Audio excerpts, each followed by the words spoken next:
Hello, welcome back to AGN Football, and I've got United Talks with me here, but we're not talking about club football. We're talking about England. England have just played against Serbia. We won the game 1-0. I think we were quite fortunate, to be honest, to get over the line there. What do you think? Yeah, I think there was quite a few moments of individual brilliance from the likes of Jude Bellingham, Bowen. Yeah, Bellingham single-handedly carried the team, and I thought Saka was very good. Walker, still so much pace for a 34-year-old. And yeah, there's a lot to be positive within the England squad. Then again, I can't help but think we should be scoring more goals against Serbia, but I think there's a lot to be positive about. And the main thing to take away is that we're top of the group because Denmark and Slovenia drew their game. And yeah, we're the only team in our group to get 3 points after the first couple of games. So we've started the Euros off with a good start. Yeah, probably just need to be a bit more aggressive moving forward. Yeah, I agree. I think the thing for me tonight as well was a bit disappointed that we didn't bring on some more sort of exciting attacking players. I know we were up against it, but I really thought there was a moment for Cole Palmer tonight. I don't know why he didn't start, mate. Yeah, it's a shame. It's a shame that he didn't, because I think he's got so much to give. He's just such a cool, calm, and he's excellent on the ball as well. I think he would have really added a different dimension to us tonight. Yeah, I think he would have been a game changer for sure. Yeah. So, I mean, it's a difficult one, isn't it? Because we've only just started the tournament and we've won the game, although it wasn't particularly convincing at times. No. I think it's always the same thing with me when it comes to Gareth Southgate. I always think he's too cautious and too pragmatic with substitutions. How do you see it? Well, I always make the point that Gareth Southgate goes into every international competition with the best international squad in the world, if not at least in Europe, yet can never seem to win the trophy. As I say, we can talk about individual brilliance. Trent Alexander-Arnold, Bukayo Saka, Harry Kane, Jude Bellingham. Let's actually look at individuals. Harry Kane, the best player in the Bundesliga. Jude Bellingham, the best player in La Liga. Foden, arguably the best player in the Premier League. Yet as a collective, we have the same constant issue with Gareth Southgate, that he cannot make them play good football together. They absolutely shine for their clubs. But for England, you'll see perhaps one or two performances per match that actually are reminiscent of the ones you see for their clubs. Tonight we saw that of Jude Bellingham and not really any other players. And I don't want to get too off topic in that matter, but yeah, I just think Gareth Southgate doesn't bring the best out of these players, because we see the best out of these players week in, week out, but not in an England shirt. Yeah, and that's the difficulty, isn't it? I mean, I know that we've got to the latter stages of tournaments. Obviously, Euro 2020 at the end of well, it's played in 2021, obviously, because of COVID, but Euro 2020, and then we had the World Cup in 2018, and we got far in both of those tournaments. Yeah. But I still feel that we could have done better if we had used our attacking flair players. I mean, in 2021, it was Grealish. He wasn't used anywhere nearly enough for my liking in that tournament. I think he would have been brilliant, especially when we went to extra time against the Italians. He came on, didn't he? He did, but just too late for my liking. Yeah, I think he would have been much better starting. Sorry, apologies, mate, just having trouble. But I think he would have been much better starting that game, and we probably could have got a better result. I mean, once again, just many of the tactical failures I think Southgate's made over the years, and you can't be affording to make those failures in such a big game. The final, our first final since 1966, and what seems obvious to the fan at times, the manager can seem oblivious to, and he's supposed to be the professional. Yeah, and that's the thing, isn't it? I mean, it's a difficult one with him, and I think the difficulty is he's got good results out of the squad, but the question is, could a more attacking flair type manager get even better results? Could he have won us a tournament by now? Absolutely. Yeah. I just think we need to turn the screw a bit more in these tournaments. I think, I don't want to be too negative. We've won the game, but it wasn't vintage by any means. And it wasn't convincing. No. And I think, we've got a team full of attacking talent in, as you say, some of the players you mentioned. Then we've got Palmer on the bench. We've got Anthony Gordon on the bench. We've got, Ollie Watkins, for instance. We've got Mainu. Mainu, who came on. Bowen came on.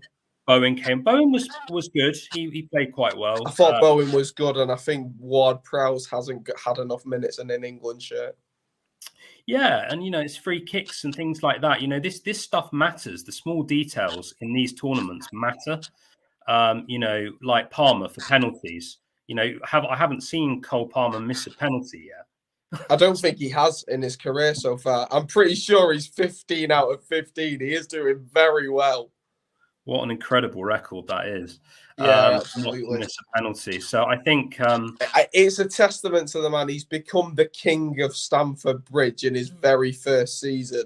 The one hope Chelsea have had all season. I remember at one point, a stat came up that if it wasn't for Cole Palmer's goal contributions, Chelsea would have been in the relegation zone. I mean, that shows how much of an impact he's had on their season. So yeah, he's done very well. And once again, another player that I think Southgate should have started tonight. Some people might argue that he's saving him for a bigger game because Serbia is on paper a winnable game without having to put your absolute best squad. But I still think Cole Palmer should be getting the minutes. Yeah, I would agree with that completely. And I think we've just got so much on the bench, but we need to be using it. I thought Foden, I don't know what you think, but Foden for me had a stinker tonight. I thought he was dreadful. Yeah, definitely not at his best. It's interesting. I thought he did equally as bad in the FA Cup final, missing a lot of chances that were on a plate for him. And it's so odd because Foden has been phenomenal all season. They gave him the Player of the Year award, the Premier League Player of the Year award. And you wonder, is he just another one of those Man City players that were just sort of hungover from the Premier League victory, the hype of the 4 in a row, had a rotter in the FA Cup final, as so many of them did, and perhaps that's just continuing into the international competition. Maybe he just had a bad night. And obviously, it's not that I wish him to play badly. I want Foden to be on good form because right now he's representing England, and I do support England, unlike Man City. So, it's nice to see him at City, but I do want him to play to the best of his ability. And I'm just not sure what went wrong for him tonight because he has been on brilliant form all season.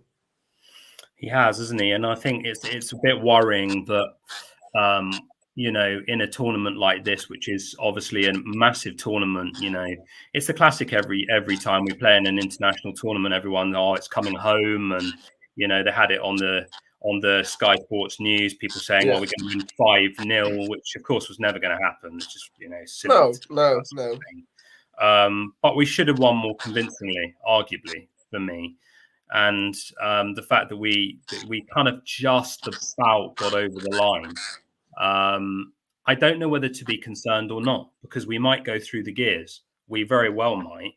Yeah. But it's a win, but it's a very shaky win. Absolutely. You'd hope the players that, as I say, Foden, etc., that normally play much better for their clubs and haven't done as fantastically tonight in an England shirt. You would hope that those players have just had one bad game and they will be in good form for the rest of the tournament. But, seeing how Foden's played for Pep this season and how he's played for Southgate so far this season, if that form continues into the Euros, and, obviously I do not doubt that Foden will come back next season and have a fantastic Premier League campaign, surely Southgate is in massive question. And I think this has got to be his last tournament. If he doesn't win it, this has to be his last chance, surely. Yeah, and it's interesting actually, isn't it? Because we were talking the other day on both our channels about the situation at Manchester City. Now, I've heard rumours on the grapevine that Pep might be offered the England job when he finishes with Manchester City. I actually heard that he was linked with the Spain job, the Spain international squad, which I mean would make surely a lot more sense, and I think it would be a nice place for Pep as his retirement club, as his last club. I'd love to have him at England. Don't get me wrong. I think he'd do very well. Certainly a much better job than Southgate. And as I say, he's got the best out of the likes of Walker and Foden. I think Walker was good tonight. Don't get me wrong, but Foden certainly wasn't at his best. So Pep has proven that he can get the best out of those players. So if that were to be true, I'd be welcoming to him. But I'm not convinced. I mean, is it just a rumor? Like, for me, the turning point at when I start to believe it is when people like Fabrizio Romano and you know David Ornstein tweeted. That's I try and keep up with those guys because they are known to be very reliable as journalists. But yeah. To me, Pep to England, it just doesn't make sense. No. And we have a comment in the comment section, so let's bring it on.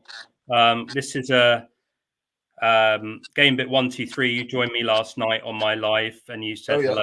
So hi, Gamebit123. I remember you said you're a Manchester City fan. So what do you reckon? Pep Guardiola to England? Do you see that happening? Let us know in the comments.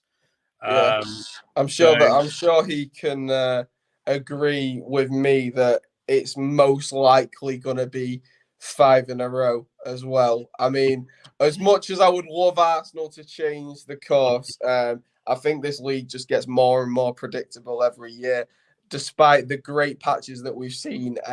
Obviously, Liverpool had a much better form in kind of the December-January period, and then sort of fell off towards the end of the season, losing to the likes of Crystal Palace and Everton, and even dropping points to us.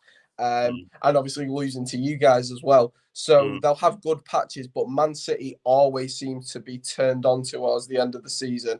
And once they get on that 20-game unbeaten streak, they just seem unstoppable. And that's what makes me, it's what made me confident it was going to be 4 in a row. And what makes me confident it's going to be 5 in a row. And I think Pep leaving is the only chance that we'll start to see a bit more diversity in the Premier League, which I desperately want to see, not just as a United fan, but a football fan.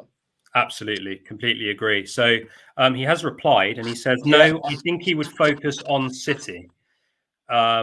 So, okay, but we've heard rumours that he might move on. I know you City fans don't want to hear that. So how long do you think he'll stay at Man City then? Do you think he'll stay on past 2025?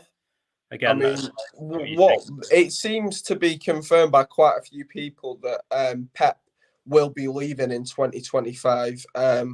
Pep has said himself that there isn't much more to achieve at the club. And to be fair to him, he has won literally everything. He's done a treble, he's done the 4P. So how much further can you actually take it? And yeah, I guess Pep might be coming to the same conclusion that Jurgen Klopp did, in that he just felt tired. And, you know, performing at the world-class levels, it does take a toll on a person. That being said, there is Ancelotti, who's into his 70s now, and he's still just gone on to win his 5th Champions League as a manager. So there's certain people that can just keep going. But yeah, I think Pep has been confirmed to be leaving in 2025. And I think Spain would be his most likely retirement club choice. It makes sense, doesn't it? So Gamebit123 says maybe. So you think maybe he will stay for longer. Okay, all right. Well, it remains to be seen, doesn't it? But I think as a City fan, you will be hopeful that Pep remains. I know I would be in their position. He's a great manager, so yeah. I mean, it's very likely. I think that 2025 will be it for him. But anyway, Gamebit123 yesterday told us that he thought England would win the Euros. Right. Do you still think that, Gamebit123, after tonight? Leave it in the comments again. What do you reckon for it, Adam? Who do you reckon's winning the Euros? I don't think England were going to win it. I'm afraid. I think it's going to be. I think it's going to be the French or the Germans. Yeah, absolutely. They seem to be everybody's favourites at the moment. I mean, France just seem to do well in almost every international competition. They've got to two World Cups two World Cup finals in a row, winning one, getting to a penalty shootout, very nearly winning two World Cup finals in a row, as if they're prime Brazil. That would have been a sensational achievement. And once again, they're coming into this international competition with such a brilliant squad. Kylian Mbappe, superstar, stacked in all positions. So there's a lot of options that Deschamps got. So it will be tough to compete with them if it comes to it, as we saw against them in the World Cup quarter final. I do believe England were robbed in that game. I thought the referee made some absolutely shocking decisions, and it was disgusting that football at such a high level, the World Cup quarterfinals once every 4 years, and some of those decisions were allowed. I thought it was disgusting. Then again, we still had ourselves to blame in the end because Kane missed a penalty, and that should have been the equaliser. But we still should have had another penalty, so I refuse to accept it. Yeah, and it was. We played so well in that game. I mean, for all I've said for such a good France side.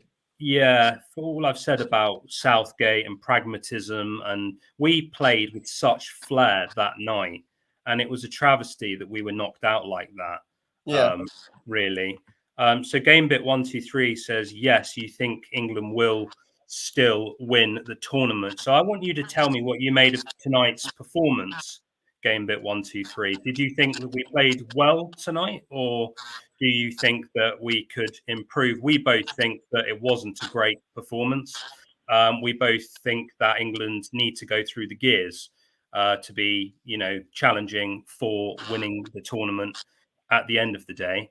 Yeah, I mean, I actually personally would have kept Jude Bellingham on. I mean, obviously he'd done brilliantly and he probably was getting tired, but I think he certainly could have gone the rest of the minutes. And I wonder if having him on would have made that extra difference, because when he came off, Serbia started having a lot more attacks, a lot more possession of the ball, and we lost the same control that we had when Jude Bellingham was on the pitch. And we've already discussed how he carried the team and how good he was for us.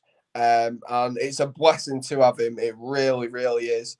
I'm glad that he chose to go to Real Madrid and not Man City in the end, because that would have only further amplified what a strong juggernaut that team already is, without adding another one of the best players in the world into the mix, because it just gets, incredibly hard to compete with at that point. So I am incredibly happy that we've got him in the England squad, though, because he's such a leader for such a young age. He's on the pitch with so much experience, the likes of Harry Kane, Walker. These are players that are in their late 20s, 30s, yet young Jude Bellingham is the best player on the pitch. Amazing young lad. He is. He's absolutely outstanding. Now, we're starting to take off in the comments. So we've got a few new people commenting. Gamebit, you said it was all right, but not the best, the performance. And big shout out to my man Curtis, Clock End Curtis. He's joined the live stream. Good to see you, mate. Trent Alexander-Arnold wasn't comfortable in that midfield. Okay. And then you say that you wanted Gallagher in the 8. Yeah, I don't know. I mean, you're right. It wasn't Trent's best game. He didn't. There are a couple of passes he sprayed around, but at the same time, he didn't do anything particularly remarkable either. So I agree with you in a sense that he wasn't fantastic. And Gallagher did look lively when he came on. So I think I can agree with you there. What do you think, mate? Do you agree with Curtis on that? I do think Gallagher looked lively, but perhaps you think Trent wasn't comfortable in the midfield, maybe not as comfortable as he would be in, the usual right back position. But I was still impressed by him tonight. I thought he was very good with his feet. I thought he made some fantastic dribbles. He didn't get a whole lot of the ball, but when he was on it, I thought he did about as much as he could do. Perhaps he wasn't in the most exciting positions when he was on the ball, but I think that was more just due to the run of play rather than anything wrong with his individual performance. I think he did just what he could do. Not to say he was exceptional, but yeah, I wouldn't say he looked uncomfortable per se. I thought he did just fine, to be honest. I agree with you. I agree with you there. I think, to be honest with you, I think for that position, it's a flip of a coin for every game for Southgate as to who he wants to play. I think, I think it was a difficult game because we just sort of sat back and we let them come onto us in the second half. And I think, absolutely. We couldn't get out. We didn't have any real counter-attacking play that kind of pushed us out of those positions. We looked like we were just trying to soak it up, sort of sponge-like performance, park the bus, whatever you want to call it. And we couldn't really revert from that. And Kane, he held up the ball a couple of times, but really what we needed was the kind of thing that you see Manchester United do to teams sometimes, where they just counter-attack fast. Well, Manchester United have been a counter-attacking team in recent months, and it happens to work best against the likes of Liverpool and Man City because they're so aggressive, and in those games they will have so much of the ball. The best way to outclass them is to let them go aggressive. They'll have so many players forward and there'll be gaps in their defence, and that's when you get the counter-attack. I'm pretty sure it was a counter-attack that caused 3 of the 4 goals against Liverpool when we won in the FA Cup, and it was a counter-attack that caused both the 2 offside goals that were the 2 goals that were given in the FA Cup final against Man City and the offside goal that wasn't given. And that just shows it's our best option once going, because these teams will say, "Oh, it was embarrassing, you guys parked the bus," but I wonder what they actually expect, because there is no other way that Manchester United are going to beat those teams. We do not have the same quality as Man City, but we can tactically outclass them, as Ten Hag did, by going on the counter-attack. And obviously I've gone on a little rant because I care about my club and I watch them all the time, but we are the counter-attacking team right now, and I think you're spot on in what you say, because it seems to work for us. Yeah, and that's it. And I think if England were able to do that with the players that they have on the pitch, I'm going to shout out for everybody who's watching. I've got a few people on now, so thank you very much for everybody that's joined to watch both of us. Do you think Cole Palmer should start in the next game? Leave it in the comments, everybody. I think Palmer should play ahead of Foden. I think he can play in that position. So I'd have Palmer in there for the next match.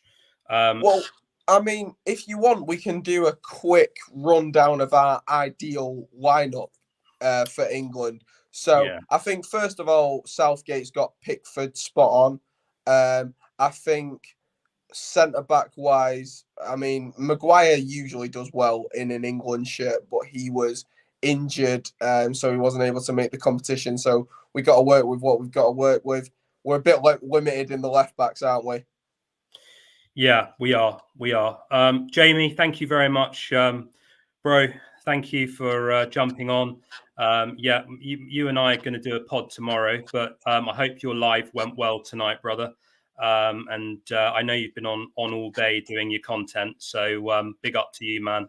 Hope all is going well. And you say, first half, Jude, Gahey and Saka were impressive. Yeah, completely agree. Saka was phenomenal. He was absolutely outstanding, player of the match in that first half. And he put, he was the catalyst for that goal. Him and Bellingham, I would say, tied for the first half. Very, very good performance. Gahey looked very assured. And of course, Bellingham was the main man for the whole evening. So that's my take on it as well. So I think you're spot on there, Jamie. Curtis, Rice looked comfortable. The Mainu double pivot worked when Cobby came on. Bowen did look sprightly as well. Yeah, agree. Foden and Kane had a quiet game. Hope Trippier can stay fit for next few games. Yeah, well, he did go down, didn't he, at one point? So let's hope he's okay and he hasn't picked up too much of a knock. Yeah, I was very pleased, Curtis, to see Kobbie Mainoo come on. My guest tonight is a United fan, so he would have been very pleased as well, I'm sure. Yeah, it was a good moment. I've already said to you, I think Mainoo could do better. Well, not necessarily better, but could be prepared for the likes of Serbia and Slovenia. These games in the group stages where there isn't as much riding on a France or a Germany, for example. And I think he deserves to get his minutes. It's a shame we only saw about 5 minutes today, but he's working his way up there, and I've no doubt that he'll be an England starter every game at some point if he keeps going upwards, which I think he will. Yeah, I think so too. Very good, Jamie. Very pleased to hear that, brother. 200 followed. Very nice. Everybody watching this now after the fact, please go to Jamie Waffles Footy. He's a great guy and does some fantastic content. So please go and support his channel. Game bit 1, 2, 3. You agree with Jamie?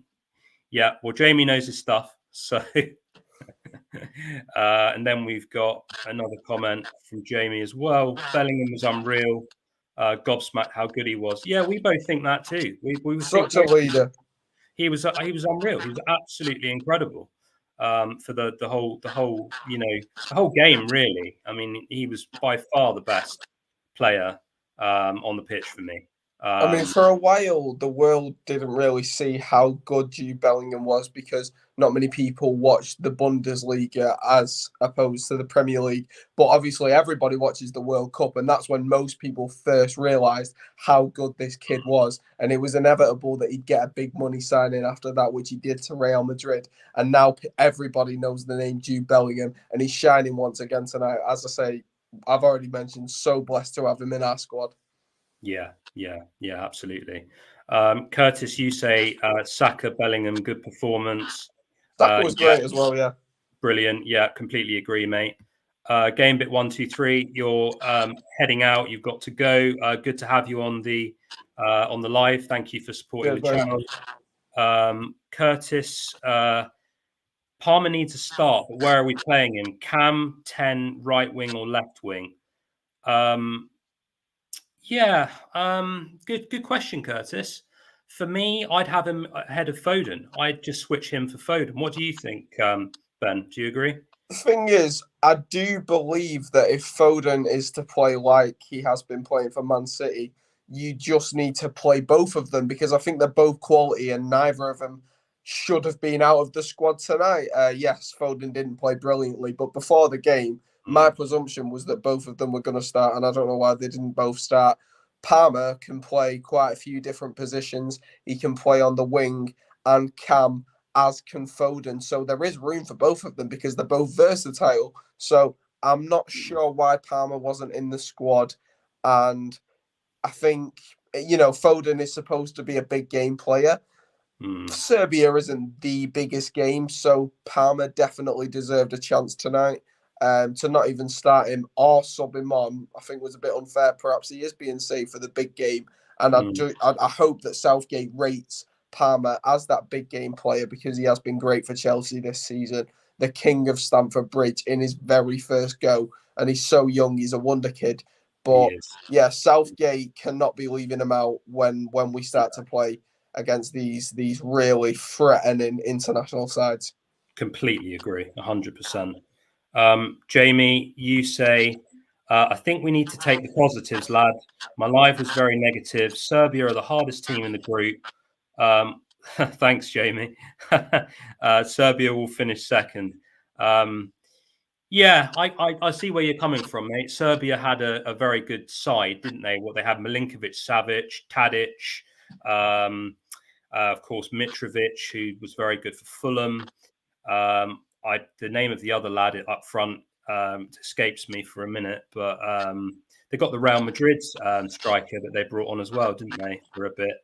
I do think there are some positives to take away, though, certainly. I mean, as I said, nobody else won out of the games today in our group. So regardless of if it was the most convincing performance from England or not, we're still top of the group, and that's the way you want to start the competition. So no complaints at the end of the day.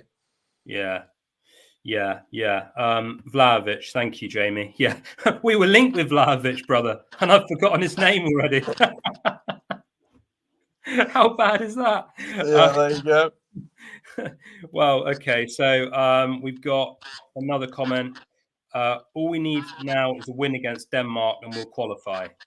Yeah, of course. Yeah. Oh, is that how easy it is? Yeah, yeah, because I think, is it because the other game was 1-1, Jamie? Because we've won one now, haven't we?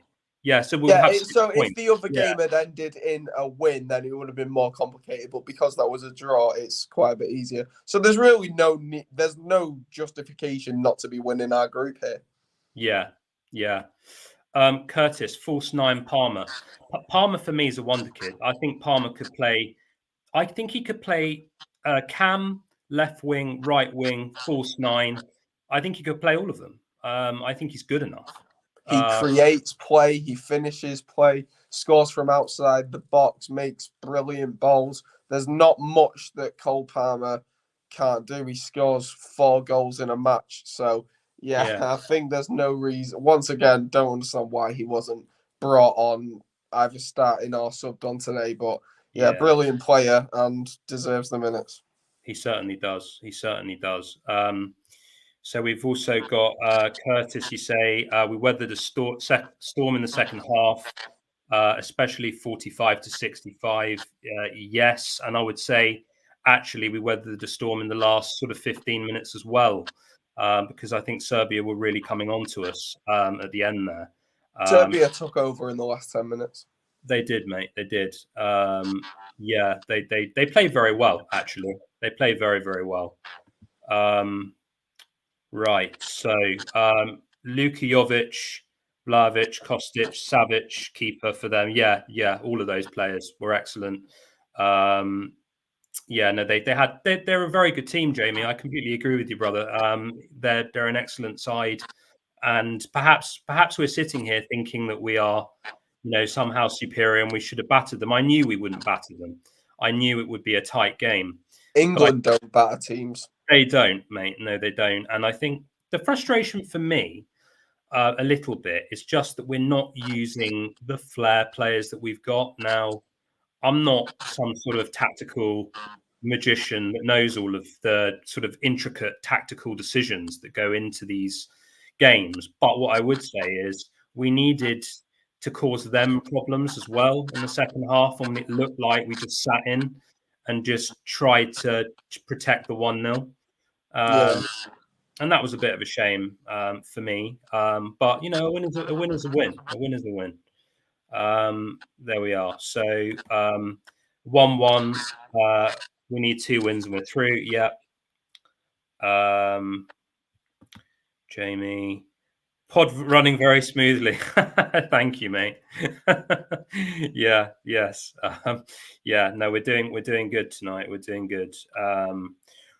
So yeah, you also said on the previous pod, watch it back. Serbia is our hardest game.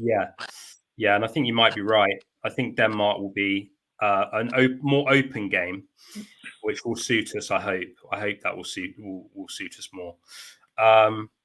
Right. Well, thank you everybody for the comments. I think we're going to go through our 11 for the next match because, as you say, Ben, I think that's a good idea. I think we should go with our ideal 11, what we would like to see. So you go first, mate. Hit us with your team for the Denmark game. Okay, so there's obviously many options, as you say, because our players are so versatile. But if we're basing it off form this season and not just tonight, because obviously you were saying perhaps take out Foden for Palmer, but I would give him another chance whilst also having Palmer in the squad, having them both in, seeing if he can improve in these group stages games. And as I say, when it gets to the better games, you can consider them. But Harry Kane is a no-brainer. Absolutely incredible striker. Never seems to fall off. Guaranteed 30 goals this season. Palmer, where would you put him? Because, as you say, he can play 3 positions very, very well. Yeah, I think for me, I think I'd put him in for Foden. That doesn't mean I wouldn't give Foden minutes. Yeah. I play Palmer for 65, see how he gets on, and then stick Foden on for the last 25 or 30 minutes of the game. Yeah, and it's handy just having Palmer on the pitch if you need that penalty taker because, as we say, incredible record, never missed one yet. Yeah, absolutely. Completely agree. Yeah. Um, And then obviously, I think Southgate continues to make the right decision with Pickford. I don't know who else could have done it. Perhaps a couple of seasons ago, you might have said Ramsdale, but now Ramsdale doesn't even get minutes. mm, Raya has obviously replaced him because, it is sad. And Ramsdale is still a great beekeeper to have, but mm, Raya it has been the better keeper. And I'm sure you'd agree with that as an Arsenal fan. yeah, So there's really no other option other than Pickford. And as for the centre backs, as I say, Maguire is injured, though he's never let Southgate down, so he probably would have been called up to the squad had it not been for that. One of the main things I disagree with Southgate in his selection is not picking Bramthwaite. I think that was a yeah, no-brainer for me. yeah. What about you? What do you think for the centre backs? Yeah. Before I tackle that, Yeah, Jamie, from here on out, tournament started, we have to back Southgate and everyone that plays. Constructive criticism is fine, but anything else isn't great. Back the boys. Yeah, Jamie, I don't disagree, mate. I think I think it's a little bit like what the pundits said. Yeah, we won the game, but everybody just. I think it's because we have such high expectations of what this group can do. That's why we are feeling an element of disappointment. It's not because anybody thinks that we haven't developed. Clearly, this is a really strong England group. We just want to see it gel as well as possible, and for them to be winning games, maybe more convincingly. But like you say, Serbia was a tough game. That was never going to be easy. there's just Um, so much potential in the England squad to not achieve its fullest. yeah, exactly right. Curtis wants to watch for Denmark. Rasmus Højlund. Yeah. Well, we've got a Man United fan who knows a bit about Rasmus Højlund. Yeah, I'm Uh, really hoping that he does well for himself. He's actually already scored a brace and a hat trick for Denmark in other competitions, so he could be solidifying himself as a Denmark hero if he does well in this Euros competition. yeah. And Ericsson as well. Christian Ericsson Yeah, he scored tonight. did well. Good goal. And Pierre-Emile Højbjerg. Yes, I agree, Curtis. All three of those players are dangerous in different ways. They're all very dynamic players. I think Højlund I will be think Denmark have great. got a good case for finishing second in their group. Yeah. No, I think so. I think you're right, Ben, with that definitely. And Curtis, yeah. I mean, we got to watch out. Rasmus Højlund is an excellent player. He will be an excellent player. Look what he did for Manchester United in the Champions League this season. He did score some Mm. goals in that competition. He Ericsson, also became the youngest Premier League player to score 6 goals in 6 games earlier this season. Yeah, so definitely agree with you. Jamie, put another comment in here. First half I thought was very good, lads. If we played how we did in the first half and the second half, we'd be thinking differently. I thought Denmark were poor tonight. Yeah, agree. Had we played in the first half and the second half how we played in the first, we'd all be feeling. Yeah, of course we'd be feeling different, wouldn't we?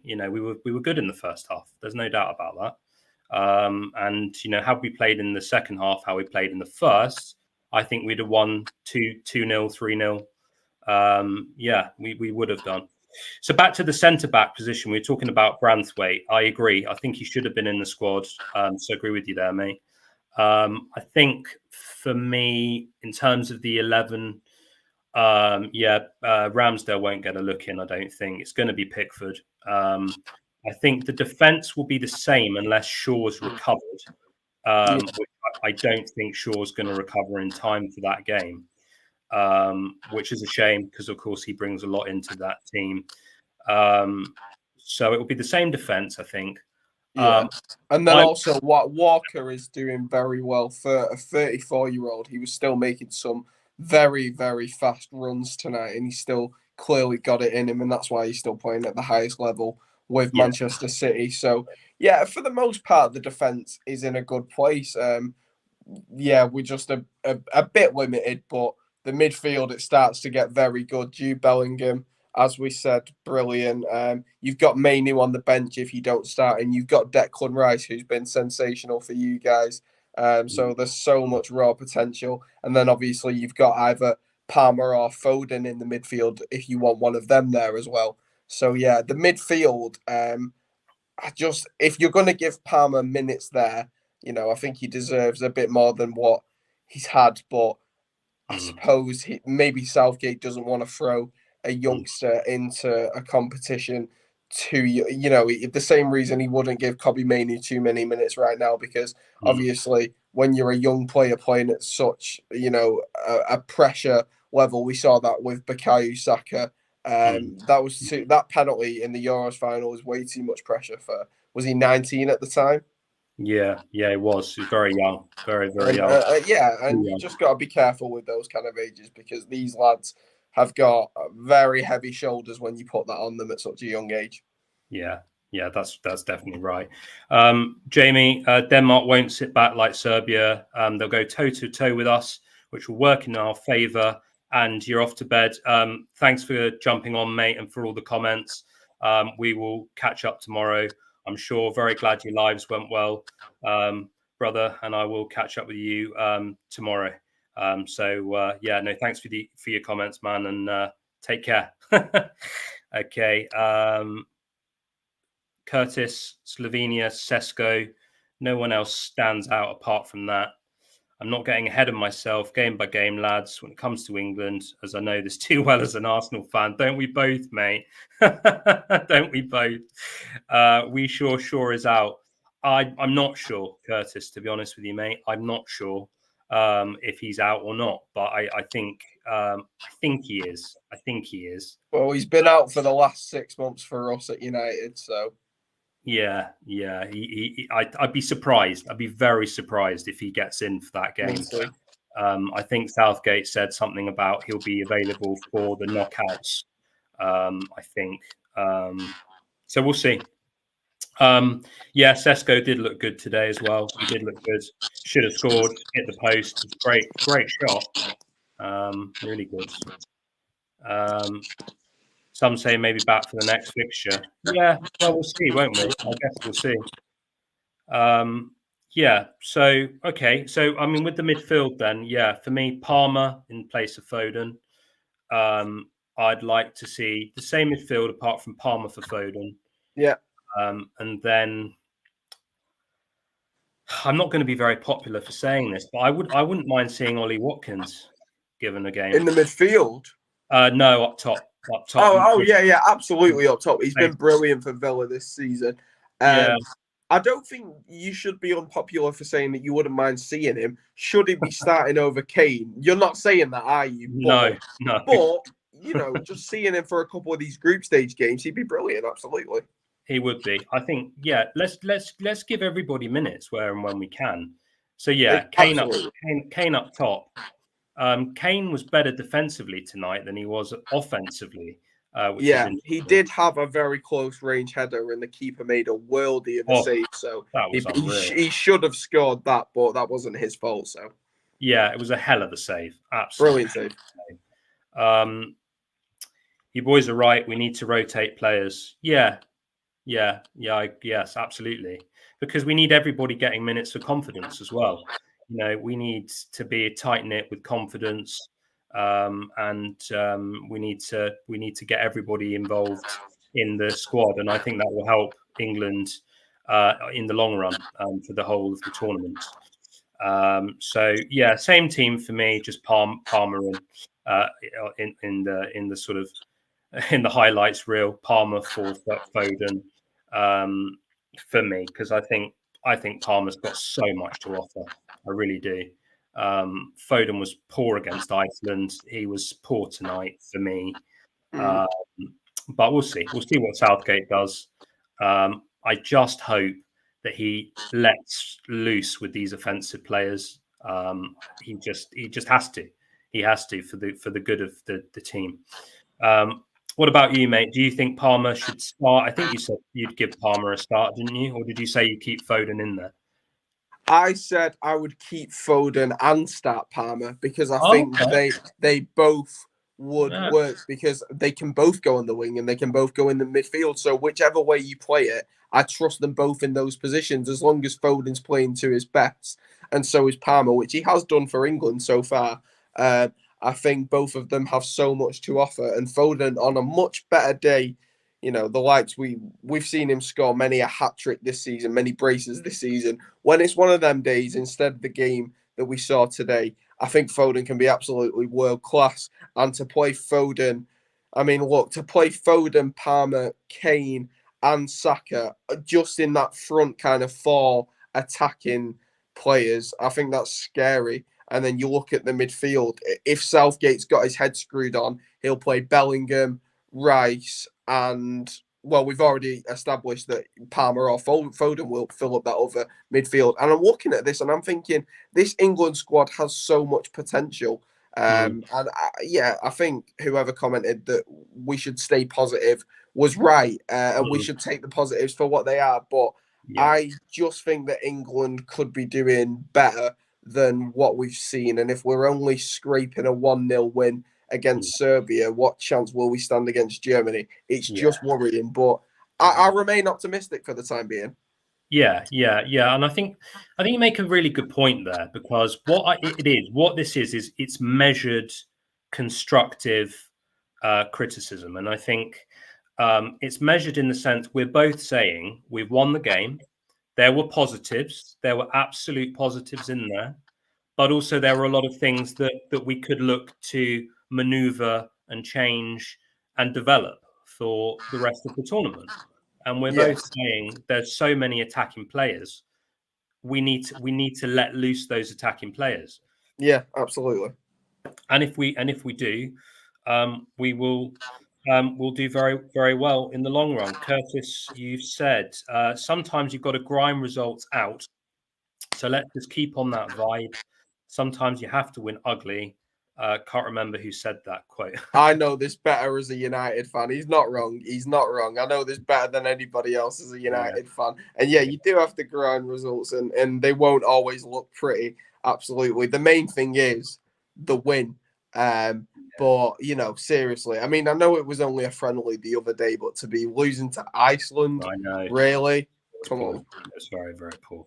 It was very, very poor, and it did make me a little bit worried for today's game. But we did the job, and as you say, as a win is a win, and we've got 3 points on that table now. So that's good. I mean, when we got to the Euros final, most of those games were, a win is a win game. They weren't particularly convincing themselves, but we still got to a final, and that's the main thing. So if we could do the same this year, that's all I care about.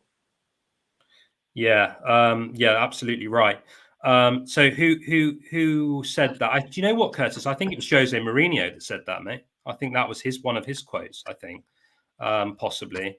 And you also said a couple minutes from your guest, a Manchester United fan. Yes, he is a Manchester United fan, Curtis. We've done a couple of videos together. We did an Arsenal United 11 on his channel, and we did a video on my channel where we talked about the different sort of great sides, that Arsenal Invincibles, the United treble, the City treble. And we talked about a number of things. Check out the video, Curtis, if you haven't watched it already. What's the point to make? It's a good watch on both channels. So check them out. I'm going to let you answer this, mate, because this is directly for you. I am from Manchester. Yeah, I am from Manchester, and I'm a content creator myself. I'm on the United Talks channel. But yeah, as Adam says, we've done a couple videos already on his channel and on mine. We've done an all-time Arsenal United 11, as he said, looking at some of the legends, Thierry Henry, Cristiano Ronaldo, so many things to talk about from those eras, of course. And yeah, I'm from Manchester, so I've always been a United fan. I love United pretty much more than anything, so that's what I decided to make my YouTube channel around. Yeah, and we did. We did. Oh, you'll like this. Let's put his next comment up. Yeah. Yes, good to meet a Manchester United fan, actually from Manchester, not from London. Lol. We'll check out your stuff next few days. Yeah, Curtis. You know what? For a United fan, he's a good egg. So check out. I really appreciate that, mate. Thanks for giving a watch. Appreciate it very much. Yes, I am from Manchester, and I've always been a United fan. Don't worry, I am a real United fan. He is, and he talks sense as well. Actually, we've had a lot of very good chats. Yeah, thank you. About the two clubs.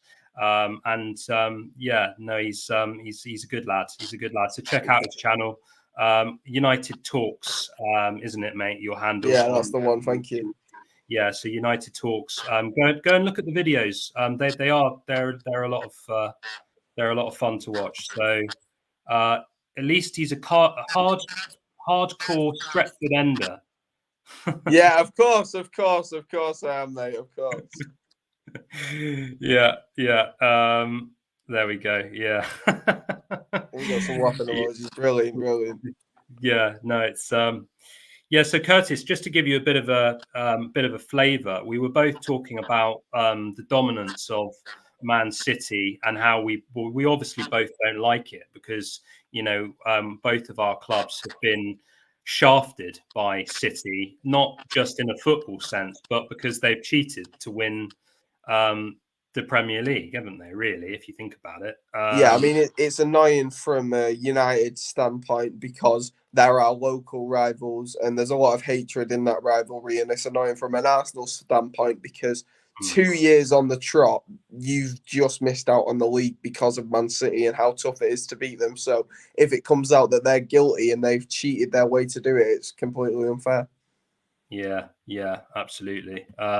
Allegedly, well, allegedly, yeah, allegedly. And you're right, in the quote marks, allegedly. Yeah, I mean, them taking the Premier League to court, I mean, I think is fairly indicative of it's fairly indicative that they're very worried about it. Let's just put it like that. Yeah, I don't know why they'd feel the need to question the rules and the fairness of the rules if they believe that those 115 charges weren't going to affect them. So it's suspicious, to put it as legal terms as possible. But yeah, I don't think Man City are innocent from what I've seen so far, and I'd be very happy if they were guilty because Everton and Forest have had to suffer points deductions for much less severe charges than Man City are currently under. So they deserve to be held accountable.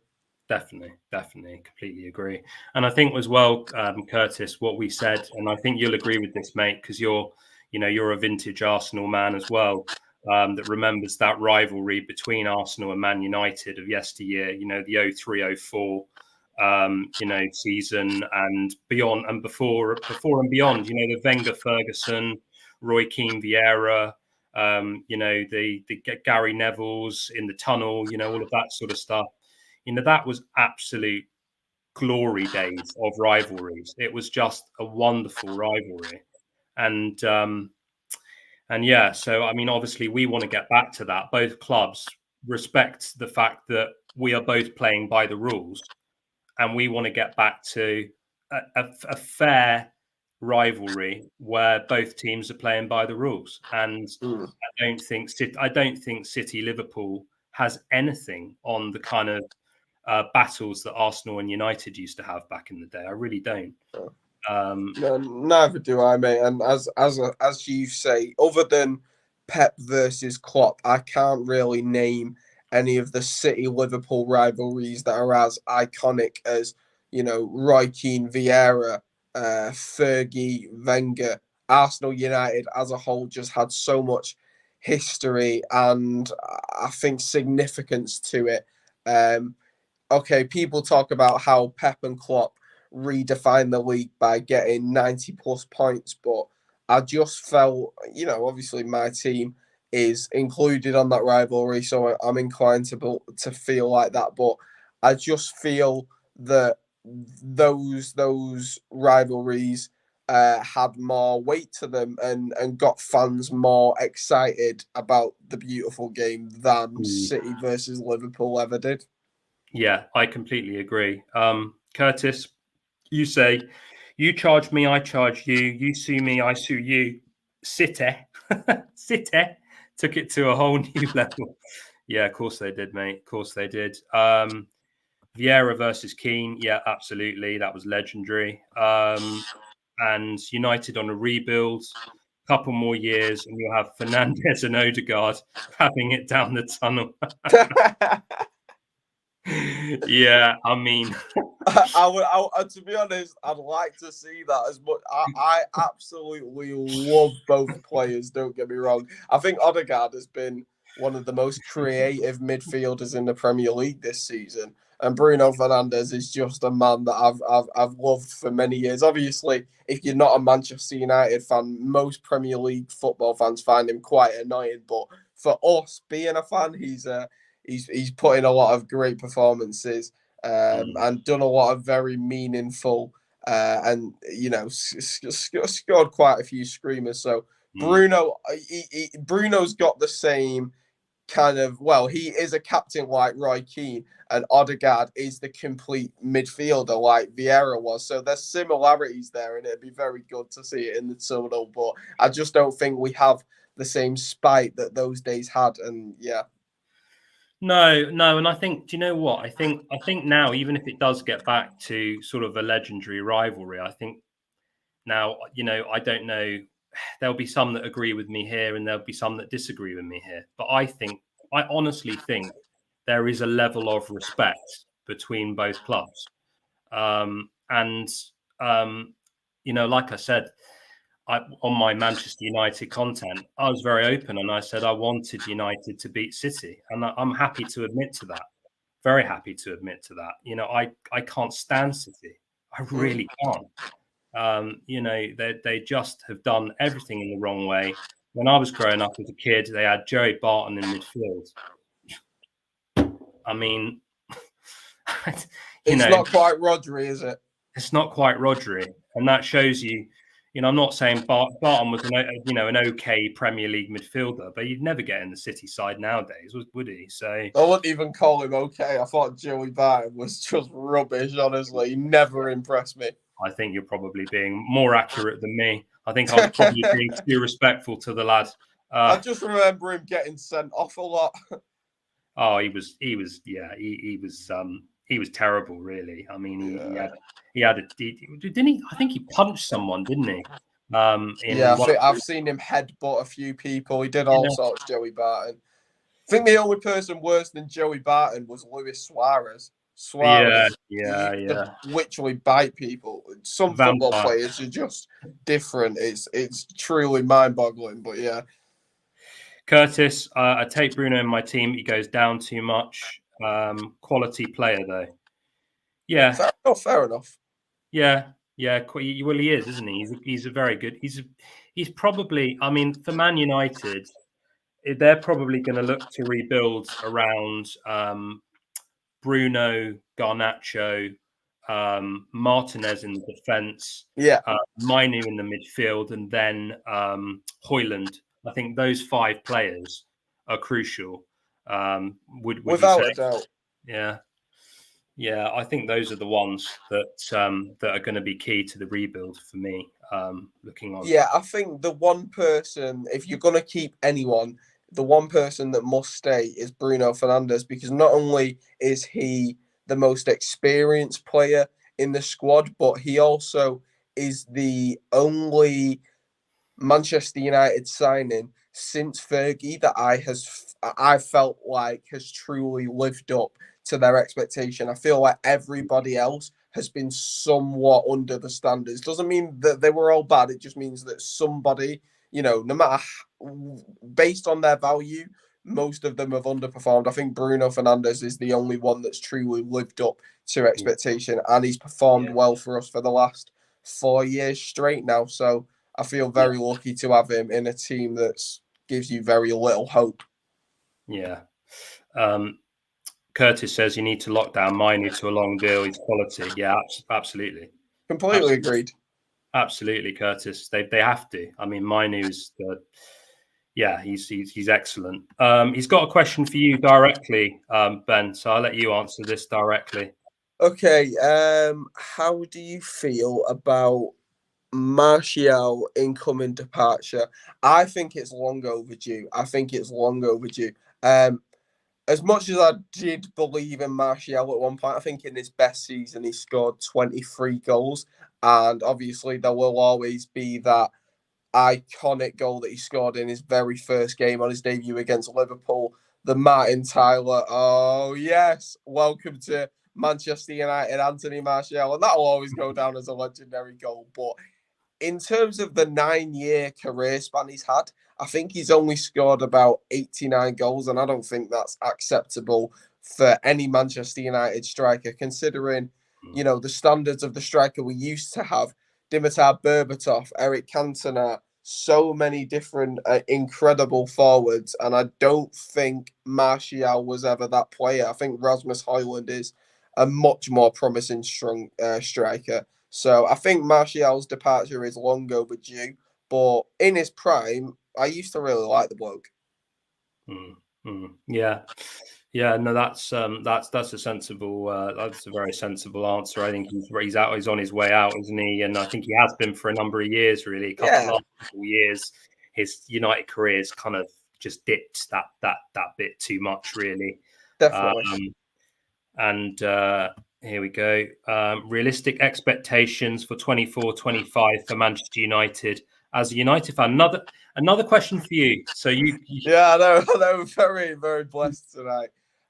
So by the end of next season. Yeah, so 24-25, he's asking, what do you think for that? If I'm being optimistic, I'd like to hope we qualify for the Champions League. Obviously being realistic, I very much doubt it'll be by finishing within the top 4, but because we're in the Europa League, I think we could qualify for the Champions League that way. Being realistic, I think we'll probably finish 5th or 6th in the league. I don't think we'll be finishing 8th. I think that's our worst position ever for a reason, and we're not going to drop to that, drop to those standards again. I do think we'll be 5th or 6th, and it will be a long journey to get back into the top 4, unfortunately, because Manchester United have not been a club with those standards for quite some time now. But I would like to hope we can win the Europa League. That'll be Ten Hag's 3rd trophy in 3 years. That'll qualify us for the Champions League.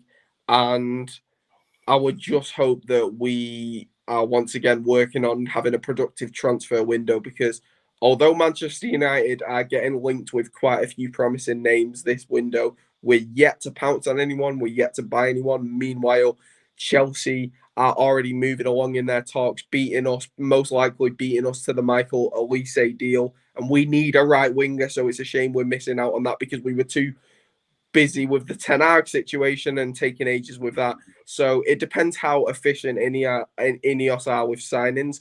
But as long as they get on it, I think we could be looking at Champions League next season, however we pull it off. And United Talks is very popular tonight because there's another question. He asks, I'm forgetting something. Are you happy Erik ten Hag is staying, or do you want him gone? I'm very happy that Erik ten Hag is staying.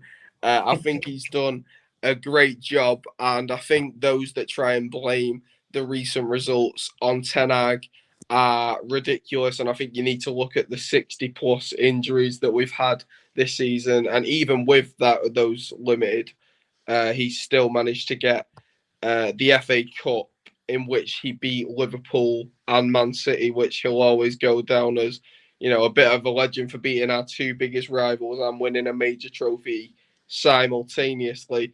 And I think with much less injuries next season, we'll see a much better Manchester United squad. So, yeah, very happy that we've kept him. Yeah, I think that's absolutely. From the outside looking in, Man United have to have an elite manager, and I think he was the only one that was available, and he's already in a job and winning trophies. No, yeah, exactly. No good manager replacements from him on the market. It would have been absolutely crazy for them to Yeah. have dismissed him and got in a Graham Potter or an unproven Kieran McKenna. Yeah, I wouldn't like to picture crazy. it, mate. No. And I think that would have been quite toxic. The fan base would have probably turned, I reckon, to that as well. Absolutely. I think we would have been including Ineos in our chants. You know, we've already been chanting for the Glazers out for so long. Ineos would have just been added to that list. But, you know, they kept Ten Hag. They actually made the right decision against what the media were saying they were going to do. So for the time being, I'll support them. And I just hope they keep going in a positive direction. Absolutely. Right. I'm going to wrap up because we've been on the stream for over an hour. When we first came on, we were talking 15 to half an hour. So we've done really, really well. Thank you, everybody, for your comments this evening. Thank you, Ben, for joining me. Pleasure, mate. Pleasure. So what I would say is please subscribe to AGN Football and also to Ben's channel, United Talks. Thanks so much. Thanks for all the comments. It's been great. Yeah, we've been quite popular with all sorts of different comments tonight. So that's been excellent. That's been really, really good. And yeah, I mean, I think I'd conclude just to say a good start in a way with the win, but a lot of improvements to make over the tournament. So hopefully we keep moving forward and we're a bit more convincing in the next game. So there we go. Thanks for joining, everybody, and I will see you in the next one. Great. Cheers.